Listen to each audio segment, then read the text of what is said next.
ഏറ്റവും കൂടുതൽ അങ്ങനെ കാണാൻ പറ്റുന്നത് ദുരന്തങ്ങളും നമുക്ക് വരാനുണ്ടാകുന്ന അപകടങ്ങളും ഒക്കെ തന്നെയാണ്. അപ്പം നമ്മൾ അപകടത്തിനെയും ദുരന്തത്തിനെയും ആണല്ലോ കുറയ്ക്കേണ്ടുന്നത്. അപ്പം അതുകൊണ്ട് ഞാൻ അങ്ങനെയുള്ള പോസ്റ്റുകൾ കഴിവതും മാക്സിമം ആൾക്കാരിലോട്ട് എത്തിക്കാനും ആൾക്കാരെ അവെയർ ചെയ്യാനും വേണ്ടിയിട്ടാണ് പോസ്റ്റ് ഇട്ടത്.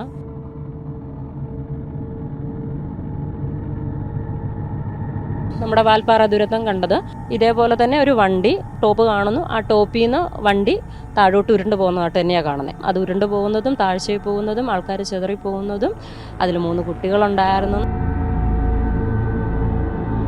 വിധിയെ വെല്ലുവിളിച്ചത് കൊണ്ടാണോ എന്താണെന്നറിയത്തില്ല, ഇൻസിഡൻ്റ് ആയിട്ട് ഈ ആക്സിഡൻറ്റ് നടന്ന വണ്ടിയുടെ നമ്പറും എൻ്റെ 2 വീലറിൻ്റെ നമ്പറും സെയിം ആണ്. 7288 എന്നുള്ള നമ്പറിലുള്ള വണ്ടിയാണ് ആക്സിഡൻ്റ് ആയത്. എൻ്റെ വണ്ടി നമ്പറും സെയിം ആണ്, 7288 ആണ്. ഇപ്പോൾ ലാസ്റ്റ് കണ്ട ഒരു ടെലിപ്പതി എന്ന് പറയുന്നത് 2 കാര്യങ്ങൾ കണ്ടിട്ടുണ്ട്. അതിലൊന്ന്, ഇതേപോലൊരു ബസ് വെള്ളത്തിനടിയിൽ പോയ അർജുൻ എന്ന് പറയുന്ന ആളെക്കുറിച്ചൊക്കെ ഞാൻ ഇട്ടിട്ടുണ്ട്. കൃത്യമായിട്ട് ഞാൻ പറഞ്ഞായിരുന്നു. GPS വെച്ച് അവർ കരയിൽ തപ്പുമ്പോൾ തന്നെ ഞാൻ പറയുന്നുണ്ട് താഴെ വെള്ളത്തിലുണ്ട് ആൾ. ഇതുപോലെ ശ്രീനന്ദം എന്ന് പറയുന്ന ഒരു 16 വയസ്സുള്ള കുട്ടിയെ കാണാനില്ല, 4 ദിവസമായി നീ ന്യൂസ് കണ്ടായിരുന്നോ എന്ന് ചോദിച്ചു. ഞാൻ ന്യൂസ് കണ്ടില്ല എന്ന് പറഞ്ഞു. അന്നേരം പറഞ്ഞു എന്നാൽ ശരി നീ ഒന്ന് അനലൈസ് ചെയ്ത് നോക്കാൻ പറഞ്ഞു. അങ്ങനെ ഞാനൊരു ടെലിപ്പതി കമ്മ്യൂണിക്കേഷൻ ചെയ്ത് നോക്കിയപ്പോഴും ഞാൻ പറഞ്ഞു ആ കുട്ടി ജീവനോടില്ല, ആൾ സ്ലിപ്പായി പോയി, ആൾ മരിച്ച് കിടക്കുന്നതാണ്. ഞാൻ കാണുന്നതിൻ്റെ എല്ലാ എഫക്റ്റ് ഒരുപാട് പേരോട് പറയുന്നത് കൊണ്ട് ഒരുപാട് വേറെ കുറേ ടെക്നിക്സ് ഞാൻ ചെയ്യുന്നുണ്ട്. അപ്പോൾ അതുകൊണ്ട് എനിക്കിതിൻ്റെ ഒരു തീവ്രത കുറയ്ക്കാൻ പറ്റുന്നുണ്ടെന്നാണ് ഞാൻ പലപ്പോഴും കണ്ടെത്തിയിട്ടുണ്ട്. ഇപ്പോൾ എനിക്ക് ഒരുപാട് മെസ്സേജ് വരുന്നുണ്ട്, ചേച്ചിയുടെ ഈ പോസ്റ്റ് കണ്ടവരാണ് ഞങ്ങൾ, അതുകൊണ്ട് ഞങ്ങളുടെ മക്കളെ ആരെയും ഞങ്ങൾ ട്രിപ്പ് വിട്ടിട്ടില്ല എന്ന് പറഞ്ഞുകൊണ്ട് തിരുവനന്തപുരത്തു നിന്ന് ഉൾപ്പെടെ എന്നെ പിള്ളേർ വിളിച്ചിട്ടുണ്ട്.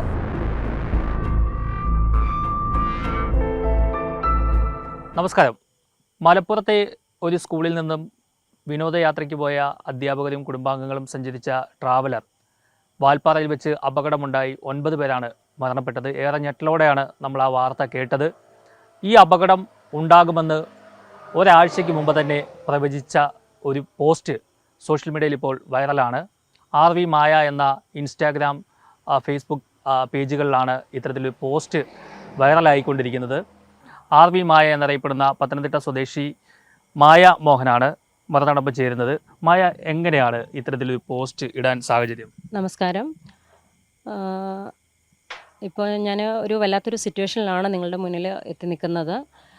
ഞാൻ ഏകദേശം ഒരു 10 വർഷത്തോളം അടുപ്പിച്ചായിട്ട് പാരാസൈക്കോളജിയും അതേപോലെ തന്നെ പാരാനോർമൽ ഇൻവെസ്റ്റിഗേഷൻ്റെ ഭാഗത്തുമായിട്ടുള്ള ഏരിയയിൽ ഞാൻ എൻ്റേതായിട്ടുള്ള കുറേ പഠനങ്ങൾ നടത്തി വരുന്ന ഒരാളാണ്.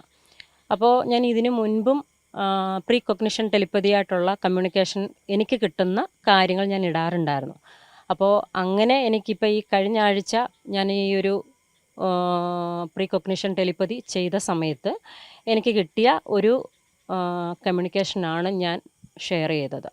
മാക്സിമം എനിക്കിങ്ങനെ കിട്ടുന്ന ടെലിപ്പതിയായിട്ടുള്ള കാര്യങ്ങൾ ഞാൻ പോസ്റ്റ് വഴി മാക്സിമം ആൾക്കാരിലോട്ട് എത്തിക്കാൻ ശ്രമിക്കുന്നുണ്ട്. കാരണം ഏറ്റവും കൂടുതൽ അങ്ങനെ കാണാൻ പറ്റുന്നത് ദുരന്തങ്ങളും നമുക്ക് വരാനുണ്ടാകുന്ന അപകടങ്ങളും ഒക്കെ തന്നെയാണ്. എന്ന് വെച്ചുകൊണ്ട് മറ്റേതില്ല എന്നല്ല, ഉണ്ട്. അപ്പം നമ്മൾ അപകടത്തിനെയും ദുരന്തത്തിനെയും ആണല്ലോ കുറയ്ക്കേണ്ടുന്നത്. അപ്പം അതുകൊണ്ട് ഞാൻ അങ്ങനെയുള്ള പോസ്റ്റുകൾ കഴിവതും മാക്സിമം ആൾക്കാരിലോട്ട് എത്തിക്കാനും ആൾക്കാരെ അവെയർ ചെയ്യാനും വേണ്ടിയിട്ടാണ് പോസ്റ്റ് ഇട്ടത്. എൻ്റെ ഒരു ധാരണ, ഞാൻ സാധാരണ കാണുന്ന ടെലിപ്പതി ഒരു 7 ദിവസം മുതൽ ഏകദേശം ഒരു 2 വർഷത്തിനുള്ളിൽ നടക്കുന്നതായിട്ട് ഞാൻ പല കാര്യത്തിലും ശ്രദ്ധിച്ചിട്ടുണ്ട്. അതിപ്പോഴല്ല, ഏകദേശം എനിക്ക് പണ്ട് തൊട്ടേ അറിയാവുന്നൊരു കാര്യമായിരുന്നു. എനിക്കങ്ങനെ ഒരു അതൊരു കഴിവാണെന്ന് തന്നെ തിരിച്ചറിയുന്നത് ഞാൻ ഈ ഒരു കുറേ വർഷങ്ങൾക്ക് മുന്നെയാണ്. ചെറുപ്പം തൊട്ടേ ഉണ്ടായിരുന്നു. അപ്പോൾ ഈ ഒരു പോസ്റ്റ് ഇടാനുള്ള സാഹചര്യം ഉണ്ടായത് എങ്ങനെയാണ്? അത് എന്നാണ് ഇട്ടത്? എന്താണ് നിങ്ങളുടെ ടെലിപ്പതിയിൽ കണ്ടത്? ശരിക്കും പറഞ്ഞു കഴിഞ്ഞാൽ നമ്മുടെ ഇതിനു മുൻപ് നടന്നൊരു സംഭവമുണ്ട്. അതായത് നമ്മുടെ ശ്രീനന്ദ എന്ന് പറയുന്ന കുട്ടിയുടെ ടെലിപ്പതി ഒന്ന് ചെയ്യാവോ എന്ന് ചോദിച്ചിട്ട് എൻ്റെ ഒരു ഫ്രണ്ട് എനിക്കൊരു പോസ്റ്റ് ഇട്ടിട്ടുണ്ടായിരുന്നു. ശ്രീനന്ദയുടെ സംഭവം നടക്കുന്നതിന് മുൻപായിട്ട് കുടകിൽ കാണാതായിട്ടുള്ള കുട്ടിയുടെ ഒരു പോസ്റ്റ് ഇതുപോലെ 4 ദിവസമായിട്ട് കാണുന്നില്ല എന്ന് പറഞ്ഞുകൊണ്ട് എൻ്റെ ഫ്രണ്ട്, അപ്പോൾ ഞങ്ങൾക്കൊരു ഗ്രൂപ്പുണ്ട്, ഈ ടെലിപ്പതിയുടെ ഒരു ഗ്രൂപ്പുണ്ട്, അതുപോലെ തന്നെ റൈഡേഴ്സിനും ഒരു ഗ്രൂപ്പുണ്ട്. അപ്പോൾ ഞാനിങ്ങനെ കാണുന്ന ടെലിപ്പതി മാക്സിമം അവരുടെ അടുത്താണ് ഷെയർ ചെയ്യുന്നത്. അപ്പോൾ അവരത് മാക്സിമം ആൾക്കാരിലോട്ട് എത്തിക്കാനും ശ്രമിക്കുന്നുണ്ട്. അപ്പോൾ അങ്ങനെ ഇത് കണ്ടു കഴിഞ്ഞപ്പം ഈ കുട്ടിയെക്കുറിച്ച് എന്നോടിങ്ങനെ ചോദിച്ചു. ആദ്യം ഈ കാണാതായ നമ്മുടെ കോഴിക്കോടുകാരി ഉണ്ടല്ലോ, ആ കുട്ടിയെക്കുറിച്ച് ചോദിച്ചു. അപ്പം ഞാനിതുപോലെ പറഞ്ഞു ആൾ സേഫാണ്, ആൾ തിരിച്ചെത്തും എന്നുള്ളത് പറഞ്ഞ് ഞാനവിടെ വിട്ടു. ഞാൻ അധികം ന്യൂസൊന്നും കാണുന്ന ആളല്ല. കാരണം എൻ്റെ ഒരു ജോലിയായിട്ട് ബന്ധപ്പെട്ടും അതുപോലെ തന്നെ കുറേ യാത്രകൾ ചെയ്ത് ഇപ്പം ഞാൻ ജോലിക്ക് പോകുന്ന ഒരാളാണ്. അപ്പം സമയം കിട്ടാറില്ല എനിക്ക് ന്യൂസ് കാണാനോ ടി വി കാണാനോ ഒന്നും. അതിനുശേഷം പിന്നീട് അവർ തന്നെയാണ് അപ്ഡേറ്റ് പറയുന്നത് ആളെ കിട്ടിയോ എന്താണ് സംഭവിച്ചതെന്നുള്ളത്. അപ്പോൾ അത് ഓക്കെ ആയി, ആൾ സേഫായിട്ട് വന്നു. പക്ഷേ ഈ ശ്രീനന്ദയുടെ സംഭവം ഞാൻ അറിയുന്നത് 3 ദിവസത്തിന് ശേഷമാണ്, 4-മത്തെ ദിവസമാണ് ഞാനും അറിയുന്നത്. അതിനു മുൻപ് ഞാനും ന്യൂസ് കണ്ടില്ലായിരുന്നു. അപ്പോൾ ഈ പറയുന്ന പോലെ എൻ്റെ ഒരു ഫ്രണ്ടുണ്ട്, അഡ്വക്കേറ്റാണ്. പുള്ളിക്കാരനെ എനിക്കിതുപോലെ മെസ്സേജ് അയച്ചു, ഇതുപോലെ ശ്രീനന്ദ എന്ന് പറയുന്ന ഒരു 16 വയസ്സുള്ള കുട്ടിയെ കാണാനില്ല, 4 ദിവസമായി നീ ന്യൂസ് കണ്ടായിരുന്നോ എന്ന് ചോദിച്ചു. ഞാൻ പറഞ്ഞു ഞാൻ കണ്ടില്ല, ഞാൻ 2-3 ദിവസം കൊണ്ട് നല്ല തിരക്കിലായിരുന്നു, ഞാൻ ന്യൂസ് കണ്ടില്ല എന്ന് പറഞ്ഞു. അന്നേരം പറഞ്ഞു എന്നാൽ ശരി നീ ഒന്ന് അനലൈസ് ചെയ്ത് നോക്കാൻ പറഞ്ഞു. അങ്ങനെ ഞാനൊരു ടെലിപ്പതി കമ്മ്യൂണിക്കേഷൻ ചെയ്ത് നോക്കിയപ്പോഴും ഞാൻ പറഞ്ഞു ആ കുട്ടി ജീവനോടില്ല, ആൾ സ്ലിപ്പായി പോയി, ആൾ മരിച്ച് കിടക്കുന്നതാണ്, ഇതേപോലെ തന്നെ ഒരു പുഴയുടെ അടുത്താന്ന് പറഞ്ഞു. അത് പറഞ്ഞ് വൈകുന്നേരം ഒരു ഉച്ച കഴിഞ്ഞപ്പോഴാണ് ആ കുട്ടീനെ അന്ന് കണ്ടത്. അന്ന് ഞാൻ ഈ പറയുന്ന പോലെ ഞാൻ അന്ന് ഫ്രീ ആയിരുന്നു. അന്ന് ടെലിപ്പതിയായിട്ട് ഈ ശ്രീനന്ദയുടെ കാര്യം ഞാൻ അനലൈസ് ചെയ്തപ്പോഴാണ് ഈ ടെലിപ്പതി എനിക്ക് ഓട്ടോമാറ്റിക്കലി കയറി വരുന്നത്. ഏത് ദിവസമായിരുന്നു അത്? ദിവസം ഇപ്പോൾ ഒരു 7 ദിവസത്തിന് മുന്നെയാണ്, എനിക്കൊന്ന് 10-ാം തീയതി ആണെന്ന് തോന്നി, ഞാൻ ഡേറ്റ് ഓർക്കുന്നില്ല. അന്ന് പോസ്റ്റ് ഇട്ടില്ല, എൻ്റെ പിറ്റേ ദിവസമാണ് പോസ്റ്റ് ഇട്ടത്. കാരണം ശ്രീനന്ദയുടെ സംഭവം നടക്കുന്ന ആ പോസ്റ്റ് അന്ന് ഞാൻ ഇട്ടിട്ടുണ്ടായിരുന്നു. അതിന് പിറ്റേ ദിവസമാണ് ഈ പോസ്റ്റ് ഞാൻ ഇട്ടത്. കാരണം അന്ന് സാധാരണ ഞാൻ ടെലിപ്പതിയായിട്ട് എനിക്ക് കിട്ടുന്ന ഈ കാര്യം ഞാൻ എൻ്റെ ഗ്രൂപ്പിലാണ് അന്ന് തന്നെ ഷെയർ ചെയ്യുന്നത്. കാരണം ഇത് ഈ ടെലിപ്പതി എന്ന് പറയുന്നൊരു സംഭവം നമ്മുടെ ഓട്ടോമാറ്റിക്കലി നമ്മുടെ മൈൻഡിലോട്ട് കയറി വരുന്നൊരു കാര്യമാണ്. ഒരുപാട് പേരെന്നോട് ചോദിക്കുന്നത് സ്വപ്നം കാണുന്നതാണോ ചിന്തിക്കുന്നതാണോ? ഇതൊന്നും ചിന്തയൊന്നുമല്ല. നമ്മൾ നമ്മുടെ ഈവൻ കാര്യങ്ങളെല്ലാം ചെയ്തുകൊണ്ടിരിക്കുമ്പോൾ തന്നെ നമുക്ക് കിട്ടുന്ന ഒരു കഴിവുണ്ട്. എന്തായിരുന്നു കണ്ടത്? നമ്മുടെ ഈ കുട്ടിയുടെ ഇവരുടെ കാര്യത്തിലാണോ അതോ ശ്രീനന്ദയുടെ കാര്യത്തിലാണോ? നമ്മുടെ വാൽപ്പാറ ദുരന്തം കണ്ടത്. എനിക്ക് വരയ്ക്കാൻ അറിയുന്നത് ഞാൻ കൃത്യമായിട്ട് അത് വരച്ചുൾപ്പെടെ ഞാനത് ആൾക്കാരിലോട്ട് എത്തിച്ചേനായിരുന്നു. ഞാൻ പലപ്പോഴും ആലോചിച്ചിട്ട് എനിക്ക് വരയ്ക്കാൻ അറിയുമായിരുന്നുണ്ടെങ്കിൽ കൃത്യമായിട്ട് ആളെ ഉൾപ്പെടെ അല്ലെങ്കിൽ എന്താണ് സംഭവിക്കുന്നതെന്ന് എനിക്ക് വരയ്ക്കാൻ പറ്റുമായിരുന്നു. പക്ഷേ ഞാൻ അന്ന് കണ്ട കാര്യം ഇതേപോലെ തന്നെ ഒരു വണ്ടി ഈ ഏറ്റവും ടോപ്പിൽ നിൽക്കുന്നു, മീൻസ് ടോപ്പ് കാണുന്നു, ആ ടോപ്പിൽ നിന്ന് വണ്ടി താഴോട്ട് ഉരുണ്ട് പോകുന്നതായിട്ട് തന്നെയാണ് കാണുന്നത്. പക്ഷേ അവിടെ ഒരു ദൃശ്യം പോലെ കാണാം. അത് എനിക്ക് ആ ദൃശ്യം പോലെ തന്നെ കാണാം. അത് ഉരുണ്ട് പോകുന്നതും താഴ്ചയിൽ പോകുന്നതും ആൾക്കാർ ചിതറി പോകുന്നതും അതിൽ 3 കുട്ടികളുണ്ടായിരുന്നതും എല്ലാം എനിക്ക് കൃത്യമായിട്ട് കാണാൻ പറ്റുന്നുണ്ട്. പക്ഷെ നമ്മൾ അങ്ങനെ അങ്ങ് ഫുൾ ഇതായിട്ട് പോസ്റ്റ് ഇടാനും പറ്റത്തില്ല. കാരണം നമ്മുടെ ജനങ്ങളെന്ന് പറയുന്നത് ഏത് രീതിയിൽ എടുക്കുമെന്ന് പറയാൻ പറ്റത്തില്ല. ഈവൻ പലപ്പോഴും ഇത് നടന്നാലും ആൾക്കാരിലോട്ടെത്തും, നടന്നില്ലെങ്കിൽ അവർ നമ്മളെ നെഗറ്റീവായിട്ട് ഹരാസ് ചെയ്യുന്ന ഒരു ഇതുണ്ട്. അപ്പോൾ അതുകൊണ്ട് ഞാൻ കിട്ടുന്നത് അതിൻ്റെ ഒരു ആൾക്കാർക്ക് ദഹിക്കുന്ന ഒരു രീതിയിലാണ് ഞാൻ മാക്സിമം അത് പോസ്റ്റ് ചെയ്യാൻ ശ്രമിക്കുന്നത്. അതായത് മറ്റുള്ളവരെ ഹേർട്ട് ചെയ്യാൻ പാടില്ലല്ലോ. കണ്ടത് ഈ ഒരു വിനോദസഞ്ചാരികൾ പോകുന്ന ഒരു വണ്ടി, അത് ട്രാവലറായിട്ട് തന്നെയാണോ കണ്ടത്? അതെ അതെ അതെ. ഞാനൊരു ഇതായിട്ട് കാണുന്നത് ഒരു ബസ് തന്നെയാണ് കാണുന്നത്, ബസ്സിനകത്ത്. പക്ഷേ എനിക്ക് കൃത്യമായിട്ട് ഞാൻ പറയുന്നത് ഇവർ തന്നെയാണെന്ന് പറയാൻ കാരണം സ്കൂളിലെ കുട്ടികളല്ല, അത് ഞാൻ കൃത്യമായിട്ട് കാണുന്നത്. അതുകൊണ്ടാണ് ഞാൻ 3 കുട്ടികളുടെ കാര്യം മാത്രം പറഞ്ഞത്. എനിക്കത് കിട്ടിയത് അങ്ങനെയാണ്. അതായത് വിനോദസഞ്ചാരം ചിലപ്പോൾ ഏതെങ്കിലും കുടുംബശ്രീ ചേച്ചിമാരാകാം ഒന്നിച്ചു പോകുന്നതായിരിക്കാം, അല്ലെങ്കിൽ ഏതെങ്കിലും സംഘടനകളുടെ ഭാഗമായിട്ട് പോകുന്നത്, എന്തായാലും സ്കൂളിൽ നിന്നല്ല. അത് ഞാൻ കൃത്യമായിട്ട് ഞാൻ പറയുന്നുണ്ട്. അതിനകത്ത് വിനോദസഞ്ചാരത്തിന് പോകുന്ന ഈ സമയത്തുള്ള അതിനകത്ത് 3 കുട്ടികളേ ഉള്ളൂ. കാരണം സ്കൂളിൽ നിന്നും അങ്ങനെ പോകുകയാണെന്നുണ്ടെങ്കിൽ 3 കുട്ടികളെ അല്ലല്ലോ സ്കൂളിൽ നിന്ന് കൊണ്ടുപോകുന്നത്. ഒരു ക്ലാസ്സിലെ കുട്ടികളെല്ലാം ഉണ്ടാവാം, അല്ലെങ്കിൽ ഒരു സ്കൂളിലെ പല കുട്ടികളും ഉണ്ടാവാം. പക്ഷെ ഞാൻ അതിനകത്ത് കൃത്യമായിട്ട് ഞാൻ കണ്ടത് തന്നെ ഞാൻ പറയുന്നു, അതിനകത്ത് 16 പേരോളം ഉണ്ട്, അതിൽ 3 കുട്ടികളാണ്. ആ 3 കുട്ടികൾക്കും സത്യം പറഞ്ഞാൽ അപകടം സംഭവിക്കേണ്ടതായിരുന്നു. ഞാൻ പക്ഷേ അന്ന് തൊട്ട് ആ ഒരു സ്പിരിച്വൽ കമ്മ്യൂണിക്കേഷൻ്റെ എഫക്റ്റ് കുറയ്ക്കാനായിട്ട് കുറേ കാര്യങ്ങൾ ചെയ്തിട്ടുണ്ടായിരുന്നു. അതുകൊണ്ടാവാം എനിക്ക് തോന്നുന്നത് ഇതൊരു സെക്കൻഡ് ട്രാജഡി ആയിട്ട് ഇവിടെ നടക്കേണ്ടതായിരുന്നു. കാരണം ഇവർ 13 പേരാണെങ്കിൽ ബാക്കി ഒരു 3 പേരോട് ഔട്ടറിൽ നിന്ന് വരേണ്ടെന്നതാ ശരിക്കും. അങ്ങനെ മൊത്തത്തിൽ 16 പേര് പോകേണ്ടുന്ന വലിയൊരു ആക്സിഡൻ്റായിട്ടാണ് മാറേണ്ടുന്നത്. പക്ഷേ ഞാനിത് ഒരുപാട് പേരുടെ അടുത്ത് ഷെയർ ചെയ്തതുകൊണ്ടും എനിക്കിതിൻ്റെ ഒരു സ്പിരിച്വൽ കമ്മ്യൂണിക്കേഷൻ കിട്ടിയ ആ ഒരു സ്പിരിച്വൽ എനർജീനെ എഫക്റ്റ് കുറയ്ക്കാനും പറ്റുന്നുണ്ടെന്നാണ് എൻ്റെ ഒരു തോന്നൽ. കാരണം ഞാൻ കാണുന്നതിൻ്റെ എല്ലാ എഫക്റ്റ് ഒരുപാട് പേരോട് പറയുന്നത് കൊണ്ട് ഒരുപാട് വേറെ കുറേ ടെക്നിക്സ് ഞാൻ ചെയ്യുന്നുണ്ട്. അപ്പോൾ അതുകൊണ്ട് എനിക്കിതിൻ്റെ ഒരു തീവ്രത കുറയ്ക്കാൻ പറ്റുന്നുണ്ടെന്നാണ് ഞാൻ പലപ്പോഴും കണ്ടെത്തിയിട്ടുണ്ട്. അതിങ്ങനെ തീവ്രത കുറയുമ്പം അപകടത്തിന്റെ വ്യാപ്തി കുറയും. കാരണം അത് ഒരുപാട് കാര്യത്തിൽ ഇതിനു മുൻപ് നമ്മുടെ വെള്ളപ്പൊക്കം വന്ന സമയത്ത് 500-ലധികം ആൾക്കാർ മരിക്കുന്നതെന്ന് ഞാൻ കൃത്യമായിട്ട് ഞാൻ പറഞ്ഞതാണ്. പക്ഷെ ആ പോസ്റ്റ് വിട്ടിട്ടുണ്ട്. പക്ഷെ അന്നും ഈ പറയുന്ന പോലെ 500 പേരിൽ നിന്നുള്ളതിൽ നമുക്ക് 10-200 പേര് നമ്മുടെ മണ്ണിനൊടിയിൽ ഉൾപ്പെടെ പോയിട്ടുണ്ട്. ഇപ്പം അതിൻ്റെ പ്രശ്നങ്ങൾ നടന്നുകൊണ്ടിരിക്കുക, ടൗൺഷിപ്പ് ഉണ്ടാക്കുന്നതിനെക്കുറിച്ചും വീടിനെക്കുറിച്ചൊക്കെ. അപ്പം അന്നും എനിക്ക് ഒരുപാട് പേരിലോട്ട് ഇത് എത്തിക്കാൻ പറ്റിയത് കൊണ്ട് ആ തീവ്രത ഒരുപാട് കുറഞ്ഞിട്ടുണ്ട്. അപ്പോൾ അതിന് നമ്മൾ കുറേ കാര്യങ്ങൾ ചെയ്യാൻ പറ്റും. അതേപോലെ തന്നെ ഈവൻ ഒരുപാട് ആൾക്കാരിലോട്ട് എത്തിയാൽ കുറച്ചുകൂടെ എന്താണ് കമ്മ്യൂണിക്കേഷൻ നമ്മളതിനെന്താ പറയുക, അതിൻ്റെ ഒരു വ്യാപ്തി നമുക്ക് കുറയ്ക്കുന്നതിനോടൊപ്പം ആൾക്കാരെ അവെയർ ആക്കാനും പറ്റും. ഇരിക്കുന്ന പോസ്റ്റ് കുറച്ച് പേര് മാത്രമേ കണ്ടിട്ടുള്ളൂ.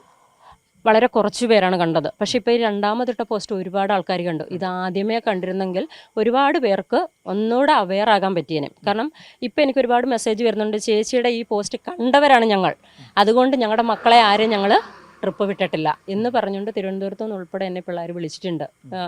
അതുകൊണ്ട് കുട്ടികൾ ഞങ്ങളോട് ഭയങ്കര ദേഷ്യമായിരുന്നു. പക്ഷേ ഇന്നലത്തെ ചേച്ചിയുടെ പോസ്റ്റും ന്യൂസും കണ്ടു കഴിഞ്ഞപ്പോൾ അവർക്കെല്ലാം സമാധാനമായി. ഇത് കണ്ടത് കേരളത്തിൽ നിന്നും പുറത്തേക്ക് പോകുന്നതോ അതോ പുറത്തു നിന്ന് അകത്തേക്ക് വരുന്നോ, എങ്ങനെയായിരുന്നു കണ്ടത്? ഇത് ഞാൻ രണ്ടാമത് അനലൈസ് ചെയ്ത് നോക്കിയപ്പം കേരളത്തിൽ നിന്ന് കടന്ന് അവിടെ നിന്ന് തിരിച്ചു വരുന്ന രീതിയിൽ തന്നെയാണ് കണ്ടത്.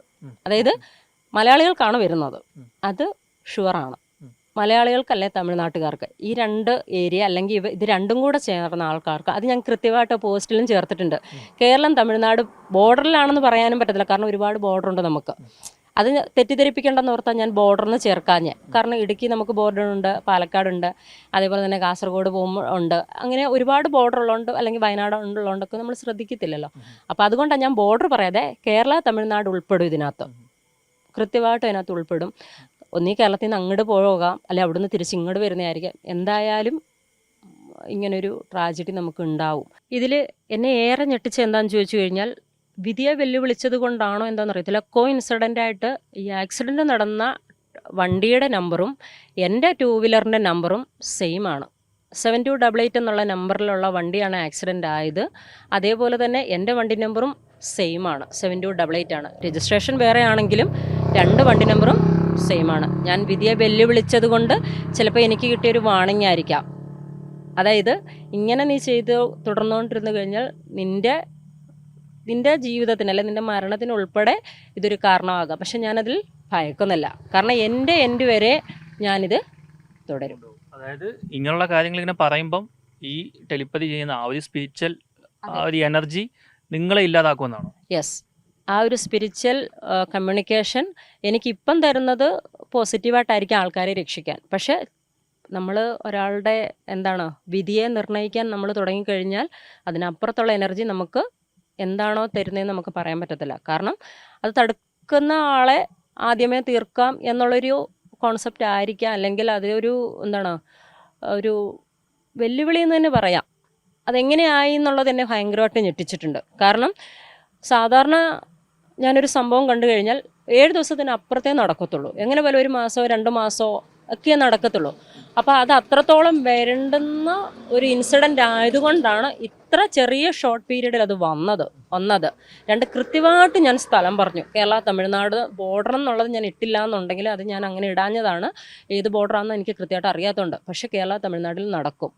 ഈവൻ കുട്ടികളെയും കൊണ്ട് പോകുന്ന വണ്ടിയല്ല, പക്ഷെ കുട്ടികൾ അതിനകത്ത് 3 പേര് കൃത്യമായിട്ടും ഉണ്ടാകും. അത് ഞാൻ കൃത്യമായിട്ട് പറഞ്ഞു, സ്ഥലം കൃത്യമായിട്ട് പറഞ്ഞു, ഇൻസിഡൻ്റ് എന്താണെന്നും പറഞ്ഞു. അപ്പോൾ എനിക്ക് കിട്ടിയ ശക്തമായ ഒരു വാണിംഗ് ആണ് ഈ നമ്പർ. അതായത് 2 വാഹനത്തിന്, എൻ്റെ വാഹനത്തിൻ്റെയും ഈ വാഹനത്തിൻ്റെയും നമ്പർ കൃത്യമാണ്. ഞാൻ ഇനി ഇത് തുടർന്ന് കഴിഞ്ഞാൽ അടുത്ത നെക്സ്റ്റ് വരുന്നത് എനിക്കും കൂടെ കിട്ടുന്ന ഒരു പണിയെന്ന് നമുക്ക് വേണേൽ പറയാം. അതായത് എന്നെ വെല്ലുവിളിക്കുന്ന രീതിയിൽ ചെയ്യാൻ പാടില്ല എന്നുള്ളതായിരിക്കാം അപ്പുറത്തുനിന്ന് എനിക്ക് കിട്ടുന്ന ടെലികമ്മ്യൂണിക്കേഷൻ, മീൻസ് ടെലിപ്പതി കമ്മ്യൂണിക്കേഷൻ. അതുകൊണ്ട് അവസാനമായിട്ടാണോ ഈ ചെയ്തപ്പോഴാണോ ഇത് കാണുന്നത്, ഈ ഒരു ഇത് അവസാനം ടെലിപ്പതി? ഇത് അവസാന ടെലിപ്പതിയല്ല. ഞാൻ കഴിഞ്ഞ ദിവസം വീണ്ടും ഒരു ടെലിപ്പതി ചെയ്തായിരുന്നു. അതിൻ്റെത് ഞാൻ പോസ്റ്റ് ഇട്ടില്ല, കാരണം പോസ്റ്റ് ഇടാൻ ഇപ്പോൾ എനിക്ക് സത്യം പറഞ്ഞ ഒരു ഭയങ്കര ഒരു ടെൻഷനായിട്ടിരിക്കുകയാണ് ഞാൻ. എന്തെങ്കിലും അപകടമായിട്ടാണോ? അതെ, അതും ഒരു അപകടമാണ്. പക്ഷേ ഇതിൽ എനിക്ക് എന്തെങ്കിലും ചെയ്യാൻ പറ്റുമെന്ന് തോന്നുന്നു. എന്തെങ്കിലും ചെയ്യാമെന്നല്ല, ഇപ്പം കണ്ടത് ഒരു പ്രോപ്പർ പ്ലേസാണ്. ആ പ്ലേസിലുള്ള ഒഫീഷ്യൽസിനെ അറിയിച്ചാൽ ഒരു പക്ഷേ അതിനൊരു സെക്യൂർ എടുക്കും എന്ന് ഒരു തോന്നലുണ്ട്. അപ്പോൾ അത് ഞാൻ വിളിച്ച് പറഞ്ഞിട്ടില്ല. എനിക്കൊന്ന് നാളെ ഒന്ന് കമ്മ്യൂണിക്കേറ്റ് ചെയ്താലോ എന്നൊരാഗ്രഹമുണ്ട്. അതിപ്പം നമുക്ക് പ്രേക്ഷകരോട് പറഞ്ഞാൽ അത് കുറച്ചുകൂടെ എൻ്റെ ഇനി അഥവാ അപകടം ഉണ്ടായാലും വ്യാപ്തി കുറയില്ലേ? ഓക്കെ, ഞാനത് കാണിച്ചു തരാം. ലാസ്റ്റ് ടെലിപ്പതിയാണ്. ഓക്കെ, ഇത് ഞാൻ ഫുള്ള് വായിക്കുന്നില്ല, കാരണം കണ്ട രീതിയിൽ ഞാൻ പറയാതെ കുറച്ചുകൂടെ അവെയറായിട്ട് ഇരിക്കാൻ വേണ്ടിയിട്ടാണ് പറയുന്നത്. ഇപ്പോൾ ലാസ്റ്റ് കണ്ട ഒരു ടെലിപ്പതി എന്ന് പറയുന്നത് 2 കാര്യങ്ങൾ കണ്ടിട്ടുണ്ട്. അതിലൊന്ന്, ഇതേപോലൊരു ബസ് നമ്മുടെ നാട്ടിലല്ലാതെ വേറൊരിടത്ത് അതുണ്ടാകാം, ഉണ്ടാകാതിരിക്കാം. കാരണം ഇങ്ങനൊരു ട്രാജഡി വന്നുകൊണ്ട് ഇനി ഉണ്ടാകാൻ ചാൻസ് കുറവാണ്. പക്ഷേ അത് ട്രാവലറല്ല, വലിയൊരു ബസ്സാണ്. ഇതുപോലെ തന്നെ അതെനിക്കൊരു വാണിംഗ് ആയിട്ട് കിട്ടിയതാണ്. ഇതേപോലെ തന്നെ 16 പേര് അതിനകത്ത് സ്പോട്ടിൽ മരിക്കും എന്നുള്ള രീതിയിൽ എന്നെ ഒന്ന് വെല്ലുവിളിക്കുന്ന പോലെയാണ് എനിക്കൊരു ടെലിപ്പതിയായിട്ട് കിട്ടിയത്. പക്ഷെ അതിവിടെ ആയിരിക്കത്തില്ല എന്നതാണ് എൻ്റെ ഒരു ഇത് ഞാൻ കണ്ടെത്തിയത്. കാരണം നമ്മുടെ കേരളത്തിലല്ല, പുറത്താണ്. പക്ഷെ അതും ഇതേപോലെ തന്നെ ബാക്കിലോട്ട് ഫ്ലിപ്പായി പോകുന്നതായിട്ടാണ്. അതായത് പുറമോട്ട് ഉരുണ്ടുപോയി വലിയൊരു ഇതിലോട്ട് വീഴുന്നതായിട്ട്, താഴ്ചയിലോട്ട് വീഴുന്നതായിട്ടാണ് കണ്ടത് ഒരു ടെലിപ്പതി. പിന്നെ ഒന്ന് കണ്ടത് നമ്മുടെ ആതിരപ്പള്ളി പോലെ വലിയൊരു വെള്ളച്ചാട്ടമാണ്. അത് ആതിരപ്പള്ളി തന്നെയാണ് എനിക്ക് പിന്നെ ഞാൻ ചെയ്തപ്പം കണ്ടത്. അപ്പോൾ അത് ആതിരപ്പള്ളിയിലെ ഒഫീഷ്യൽസിനെ എനിക്കൊന്ന് അറിയിക്കണമെന്ന് വിചാരിച്ച് ഞാൻ ഇരിക്കുന്നു. അപ്പോൾ അതേപോലെ തന്നെ ഒരു വെള്ളച്ചാട്ടത്തിൽ നിന്ന് ഒരു കുട്ടി മേളിൽ നിന്ന് പാറയിലോട്ട് വീഴുന്നതായിട്ടാണ് കണ്ടത്. അത് ഞാൻ വീണ്ടും രണ്ടാമത് ചെയ്തപ്പം അത് 3 പേരായിട്ടാണ് കണ്ടത്. 3 പേര് വെള്ളത്തിൽ പോകും, താഴെ പോകും. അതിലൊരാളാണ് അപകടത്തിൽപ്പെടുന്നത്. അതൊരു ചെറിയ കുട്ടിയായിട്ടാണ് കാണുന്നത്. അപ്പോൾ ഇതിപ്പോൾ ലാസ്റ്റായിട്ട് കണ്ട 2 ടെലിപ്പതിയാണ്. ഈവൻ ഞാനത് ഒരുപാട് പേരോട് പറഞ്ഞിട്ടുണ്ട്. ഈവൻ അതിൻ്റെ തീവ്രത കുറയാനായിട്ടുള്ള കാര്യങ്ങൾ ഞാൻ ചെയ്യുന്നുണ്ട്. അതേപോലെ തന്നെ കുറേ കൂടെ അവെയർ ആകാൻ വേണ്ടിയിട്ട് ഇത് ഞാൻ പോസ്റ്റ് ചെയ്തിട്ടില്ല. കാരണം ഇന്നത്തെ ഇത് വൈറലായപ്പോൾ തന്നെ എനിക്കൊരു പേടി. കാരണം ഇനി അടുത്ത എന്തെങ്കിലും ഒന്ന് പറഞ്ഞു കഴിഞ്ഞാൽ ആൾക്കാർ എങ്ങനെ പ്രതികരിക്കും എന്നറിയില്ല. കാരണം ഒരുപാട് ആൾക്കാർ വിനോദയാത്രത്തിന് കുട്ടികളെ കൊണ്ട് പോകാനിരിക്കുന്നു. അതേപോലെ തന്നെ സ്കൂൾ അടപ്പാണ്, കുട്ടികൾക്കെല്ലാം പോകാനുള്ള ഒരു രീതിയിലിരിക്കുമ്പം നമ്മളിങ്ങനെ പറയുമ്പോൾ എല്ലാവർക്കും പിന്നെ ഒരു പേടിയാകും. അപ്പം അതെ, പാനിക്കാകും. അപ്പോൾ നമ്മൾ ആൾക്കാരെ ഭയപ്പെടുത്താനല്ല ഇതിടുന്നത് ഞാൻ. കാരണം പോകുന്ന ആൾക്കാരൊന്ന് ശ്രദ്ധിക്കാൻ വേണ്ടിയിട്ടാണ്, കരുതിയിരിക്കുക എന്നുള്ളതാണ്. നമുക്ക് അപകടം എപ്പോൾ വേണേലും വരാം, നമുക്ക് വിധിയെ തടുക്കാൻ പറ്റത്തില്ല. പക്ഷേ എന്നെ സംബന്ധിച്ചിട്ട് എനിക്കിത് മുൻകൂട്ടി കാണാൻ പറ്റുന്നുണ്ട് പല കാര്യങ്ങളും. താഴോട്ടുള്ള ടെലിപ്പതി പോസ്റ്റ് എടുത്ത് വെച്ച് നോക്കിയാലും നിങ്ങൾക്കത് മനസ്സിലാകും. ഈവൻ നമ്മുടെ പണ്ട് വെള്ളത്തിനടിയിൽ പോയ അർജുൻ എന്ന് പറയുന്ന ആളെക്കുറിച്ചൊക്കെ ഞാൻ ഇട്ടിട്ടുണ്ട്. കൃത്യമായിട്ട് ഞാൻ പറഞ്ഞായിരുന്നു. GPS വെച്ച് അവർ കരയിൽ തപ്പുമ്പോൾ തന്നെ ഞാൻ പറയുന്നുണ്ട് താഴെ വെള്ളത്തിലുണ്ട് ആൾ. ലോറി ഉൾപ്പെടെ ചളുങ്ങി അതിൻ്റെ ഉള്ളിൽ ഉണ്ട് ആളുടെ കൂടെ ഒരാളൂടെ ഉണ്ട്. ഇതെല്ലാം പറഞ്ഞതിന് ശേഷമാണ് അവർ പോലും കണ്ടെത്തുന്നതിനകത്ത് ആളുണ്ട്, ഒരാളുടെയും കൂടെ ബോഡി കിട്ടി എന്നൊക്കെ പറയുന്നത്. അപ്പോൾ എനിക്ക് അന്നത് പോസ്റ്റ് ചെയ്യാൻ പറ്റത്തില്ല. കാരണം ഞാൻ ആൾക്കാരെ വഴിതെറ്റിച്ച പോലെ ആയി പോകും. കാരണം നമ്മുടെ കേസ് വരാനുണ്ട്. അതായത് തന്നെ പോലീസിനെ വഴിതെറ്റിച്ചെന്നാകും. അല്ലെങ്കിൽ എന്തിനാ വൈറലാകാൻ വേണ്ടിയിട്ടാണെന്ന്. എനിക്ക് വൈറലാകേണ്ട കാര്യമില്ല ഇങ്ങനെ ഒരു കാര്യം പറഞ്ഞിട്ട്. ഈവൻ ഞാനത് മാക്സിമം ആൾക്കാരിലോട്ട് എത്തിക്കുന്നവരെ സേവ് ചെയ്യാൻ വേണ്ടിയിട്ടാണ്. മായ ഇപ്പം ഇത്രയും കാര്യങ്ങൾ പറഞ്ഞു. മായ എന്താണ് ചെയ്യുന്നത്, എന്തൊക്കെ പഠിച്ചു? ഓക്കെ, ഞാൻ ഡിഗ്രിക്ക് ബോട്ടണി ആയിരുന്നു. അത് കഴിഞ്ഞിട്ട് PG MSW ആണ്, മാസ്റ്റർ ഓഫ് സോഷ്യൽ വർക്കാണ്.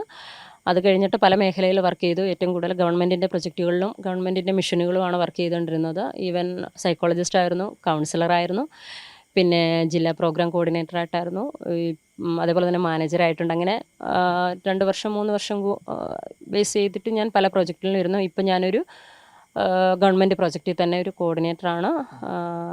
പിന്നെ അത് ഇതിനെ ബാധിക്കണ്ടല്ലോ എന്ന് ഓർത്തിട്ട് ഞാൻ ഏതാ സ്ഥാപനമൊന്നും എന്ത് പ്രൊജക്റ്റാണെന്നും ഇപ്പം റിലീവ് ചെയ്യാൻ ആഗ്രഹിക്കുന്നില്ല. ഈ ടെലിപ്പതി ചെയ്യാൻ തുടങ്ങിയത് എങ്ങനെയാണ്? അത് എന്തെങ്കിലും പഠിച്ചിട്ടാണോ, എങ്ങനെയാണ്? ഞാൻ ടെലിപ്പതി എന്ന് പറയുന്നുള്ളൊരു കഴിവ് എനിക്ക് കിട്ടിയത്, അല്ലെങ്കിൽ ഞാനത് മനസ്സിലാക്കിയത് എനിക്ക് ചെറുപ്പം തന്നെ ഉണ്ടായിരുന്നു. പക്ഷെ അത് നമുക്കിങ്ങനെ ചെറിയ പ്രായത്തിലൊരു 10-16 വയസ്സുള്ളപ്പോഴൊന്നും നമുക്ക് അറിയത്തില്ലല്ലോ ഇതെന്താണ് എന്നുള്ളത്. നമുക്കറിയത്തില്ല. പണ്ടുള്ളവർ പറയുന്നത് കരുനാക്കാണെന്നാണ് പറയുന്നത്. പക്ഷേ ഇത് കരുനാക്കല്ല, ഇതാണെന്ന് മനസ്സിലാക്കിയത് ഞാൻ സൈക്കോളജി പഠിച്ചതിന് ശേഷമാണ്. പിന്നെ എനിക്കൊരു റിലേഷൻ ഉണ്ടായിരുന്നു. ഏകദേശം ഒരു 6 വർഷത്തോളം റിലേഷനിലായിരുന്നു. ആളിപ്പം ഇല്ല, ഹിസ് നോ മോർ. അപ്പോൾ ആളുടെ ഡെത്ത് ഉൾപ്പെടെ ഞാൻ മുൻകൂട്ടി കണ്ടൊരു വ്യക്തിയാണ്. അത് നമ്മുടെ ഫ്ലവേഴ്സ് ചാനലിലെ പ്രോഗ്രാമിന് ഞാൻ പറഞ്ഞതാണ്. അപ്പോൾ അന്നും എനിക്കറിയത്തില്ലായിരുന്നു എനിക്കിങ്ങനെ കാണാൻ പറ്റുന്നത് നടക്കും, അതിൻ്റെ തീവ്രത കുറയ്ക്കാൻ പറ്റുമെന്നൊക്കെ പിന്നീടാണ് ഞാൻ പഠിത്തങ്ങളിൽ കൂടെ ആർജിച്ചെടുത്ത കാര്യങ്ങളാണ്. അപ്പോൾ ഇങ്ങനെ കാണുന്നതെല്ലാം തന്നെ നടക്കും എപ്പോഴെങ്കിലും. നമ്മളത് ഇപ്പം ഞാൻ ഈ ഒരു ടെലിപ്പതി കാണുന്ന സമയത്ത് തന്നെ ഓട്ടോമാറ്റിക്കലി അത് ഒരു 2 സെക്കൻഡിലെ 3 സെക്കൻഡിലെ കൂടി വന്ന ആ ഒരു 5 മിനിറ്റിനുള്ളിൽ തന്നെ ഈ സംഭവം ഒരു വിഷനായിട്ട് വന്നങ്ങ് പോകും. ഞാൻ ചിലപ്പോൾ വണ്ടി ഓടിക്കുന്നതായിരിക്കാം, അല്ലെങ്കിൽ ഞാൻ എന്തെങ്കിലും ചെയ്തുകൊണ്ടിരിക്കുകയായിരിക്കും, അല്ലെങ്കിൽ ജോലി ആയിരിക്കും, എന്തായാലും ഭക്ഷണം കഴിക്കുമ്പോൾ ഉൾപ്പെടെ ഇത് വരുന്നുണ്ട്, കമ്മ്യൂണിക്കേഷൻ കിട്ടുന്നുണ്ട്. 5 മിനിറ്റുള്ളിൽ ഞാൻ ആരോടെങ്കിലും പറഞ്ഞില്ലെങ്കിൽ അത് ഓട്ടോമാറ്റിക്കലി പെട്ടെന്ന് ഞാൻ മറന്നു പോവുകയും ചെയ്യും. കാരണം പെട്ടെന്ന് തന്നെ വന്നു, പെട്ടെന്ന് തന്നെ പോയി. നമുക്ക് ഈ എന്താണ് 6th സെൻസ് എന്ന് പറയുന്ന പോലെ തന്നെ പെട്ടെന്ന് വന്നു, പെട്ടെന്ന് നമ്മൾ ബ്ലാക്ക് ഔട്ട് പോലെ ആകുന്നു. വേറൊന്നും ആ സമയത്ത് നമ്മൾ ചെയ്യുന്ന ജോലി കൈകൊണ്ട് ചെയ്യുമായിരിക്കും, പക്ഷേ മൈൻഡിൽ ഇത് മൊത്തം ഇങ്ങനെ കാണുന്നുണ്ട്. ആരോടെങ്കിലും അടുത്ത് പെട്ടെന്ന് പറഞ്ഞില്ല, അല്ലെങ്കിൽ പെട്ടെന്ന് എഴുതി വെച്ചില്ല എന്നുണ്ടെങ്കിൽ ഞാനത് മറന്നുപോകും. പിന്നീട് ഞാൻ എപ്പോഴും അത് ഓർക്കുന്നതെന്ന് ചോദിച്ചു കഴിഞ്ഞാൽ ആ സംഭവം നടക്കുന്ന ദിവസത്തിൻ്റെ തലേദിവസം തൊട്ട് ഞാൻ വളരെ ഡിസ്റ്റർബ്ഡ് ആയിരിക്കും. അത് നടക്കുന്ന സമയത്ത് ഒന്നിൽ ആ സ്പോട്ടിൽ ഞാനുണ്ടാവും, അല്ലെങ്കിൽ ഞാൻ ആ സംഭവം നടക്കുമ്പം ഓട്ടോമാറ്റിക്കലി ഞാൻ അറിയുന്നുണ്ട്. എനിക്കപ്പം ഭയങ്കര ഒരു ഇതാണ്. കാരണം നമുക്ക് മുൻകൂട്ടി കണ്ട ഒരു കാര്യം. ഒന്നും ചെയ്യാൻ പറ്റിയില്ലല്ലോ, നമ്മളെ കൊണ്ടൊന്നും ചെയ്യാനാവുന്നില്ലല്ലോ എന്നുള്ളൊരു ഡിപ്രഷനുണ്ട്, സ്ട്രെസ്സുണ്ട്, ഫുള്ളി എന്ത് ചെയ്യണം എന്നറിയാത്തൊരവസ്ഥ. പാരാനോർമൽ ഇൻവെസ്റ്റിഗേറ്റർ എന്ന് കണ്ടു, എന്താണത്? ഞാൻ ഒരു എന്താണ് എനർജീസ് നമ്മളുടെ ഡെത്തിന് ശേഷം എന്താണെന്നുള്ളൊരു ചോദ്യം നമുക്കെല്ലാവർക്കും ഉള്ളതാണ്. അപ്പോൾ പലരും പല രീതിയിൽ പറയുന്നു, പല മതത്തിൽ പലതും പറയുന്നുണ്ട്. സോളുണ്ട്, സോളില്ല, സ്വർഗമുണ്ട്, സ്വർഗമില്ല, അങ്ങനെ പല ഒരു കോൺസെപ്റ്റ് ഉണ്ട്. അപ്പോൾ നമ്മുടെ ഈ ഒരു എല്ലാവരും പറയുന്ന പ്രകൃതിയിലൊരു ശക്തിയുണ്ട്, അത് നേച്ചറിൻ്റെ എനർജിയാണ്. നമ്മൾ എന്താണ് കണ്ണുകൊണ്ട് കാണുന്നതും, നമ്മൾ ഒരു ഫിഫ്ത്ത് സെൻസ് ഉണ്ട് നമുക്ക്, 5 പഞ്ചേന്ദ്രിയങ്ങളുണ്ട്. ആ പഞ്ചേന്ദ്രിയങ്ങൾക്കപ്പുറത്തൊരു 6th സെൻസ് ഉണ്ടെങ്കിൽ നമുക്ക് ഇതിനെ എല്ലാം കൂടെ ചെയ്ത് കൊണ്ടുപോകാം എന്നുള്ളൊരിതുണ്ട്.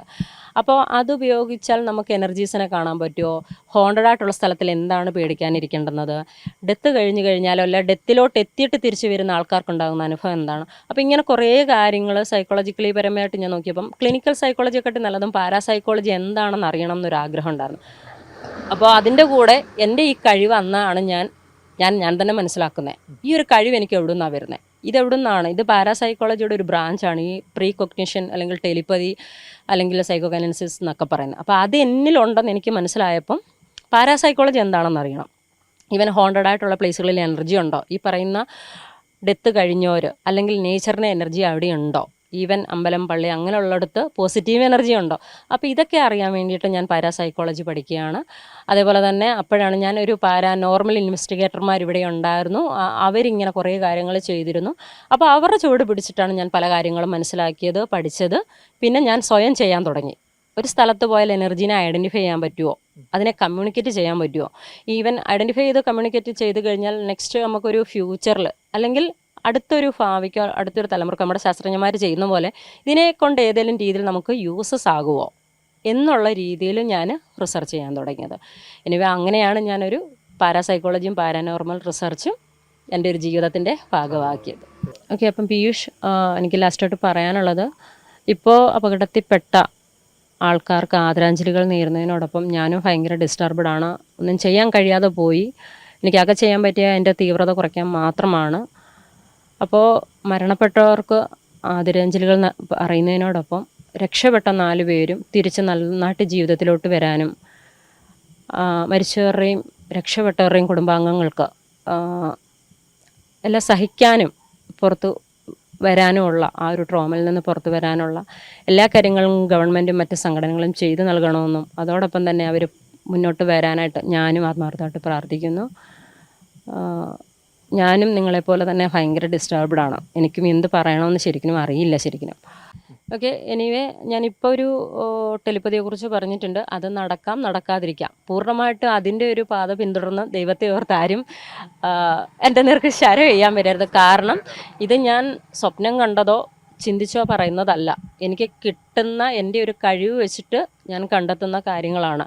അപ്പോൾ അത് ചിലപ്പോൾ ശരിയാകാം, ചിലപ്പോൾ ശരിയാകാതിരിക്കാം, ചിലപ്പോൾ ശരിയായാലും അതിൻ്റെ തീവ്രത കുറയാം. അപ്പോൾ അങ്ങനെ ഒരുപാട് കാര്യങ്ങളുണ്ട്. എനിവേ ഇനിയും അതിനെന്തൊക്കെ നമുക്ക് ചെയ്യാം എന്നാണ് ഞാൻ അടുത്ത പടിയായിട്ട് ചെയ്യാൻ പോകുന്നത്. കാരണം കൃത്യമായിട്ടൊരു സ്ഥലം ഐഡൻറ്റിഫൈ ചെയ്ത് സ്പോട്ട് ചെയ്ത് അത് ആരാണെന്ന് കണ്ടെത്തുന്നതിലോട്ട് എത്തിയെങ്കിൽ മാത്രമേ എന്തെങ്കിലും നമുക്ക് ചെയ്യാൻ കഴിയത്തുള്ളൂ. അപ്പോൾ അതിൻ്റെ ഭാഗമായിട്ട് ഞാൻ അടുത്ത ഒരു പടിയിലോട്ട് പോകണമെന്ന് വിചാരിക്കുകയും ചെയ്യുന്നു. അതോടൊപ്പം തന്നെ ഈ ഒരു കാര്യം എല്ലാം ശരിയാകണം നമുക്ക് പറയാനും പറ്റത്തില്ല. ചിലപ്പോൾ അത് ഇൻഡ്യൂഷനാകാം, അല്ലെങ്കിൽ അതൊരു പ്രവചനമാകാം, അതല്ലാന്നുണ്ടെങ്കിൽ പ്രീ കൊഗ്നിഷൻ ആകാം. എനിക്ക് ഈ പറയുന്ന പോലെ ഭാവിയിലെ കാര്യങ്ങൾ മാത്രമല്ല, ഭൂതങ്ങളിൽ നടന്ന കാര്യങ്ങൾ, അതായത് ഭൂതകാലത്ത് നടന്ന കാര്യങ്ങളും വർത്തമാനകാലത്ത് നടക്കുന്ന കാര്യങ്ങളും ഈവൻ ടെലിപ്പതി കമ്മ്യൂണിക്കേഷൻ അല്ലെങ്കിൽ സ്പിരിച്വൽ കമ്മ്യൂണിക്കേഷൻ വഴി കിട്ടുന്നുണ്ട്.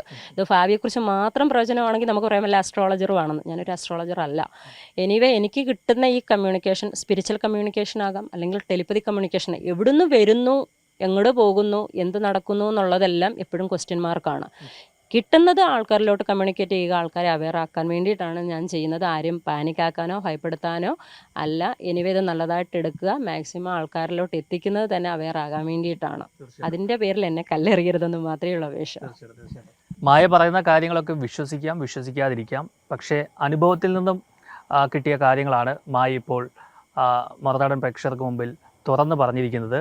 എന്തായാലും അതിരപ്പള്ളിയിലോ അല്ലെങ്കിൽ മറ്റ് ഏതെങ്കിലും വെള്ളച്ചാട്ടത്തിലോ ഒക്കെ പോകുന്ന ആൾക്കാരൊക്കെ ശ്രദ്ധിക്കുക. ഉയർന്ന സ്ഥലത്ത് നിന്നും താഴേക്ക് വീഴാനുള്ള ഒരു സാധ്യതയൊക്കെ ഉണ്ടാകും. അതൊക്കെ കരുതിയിരിക്കുക.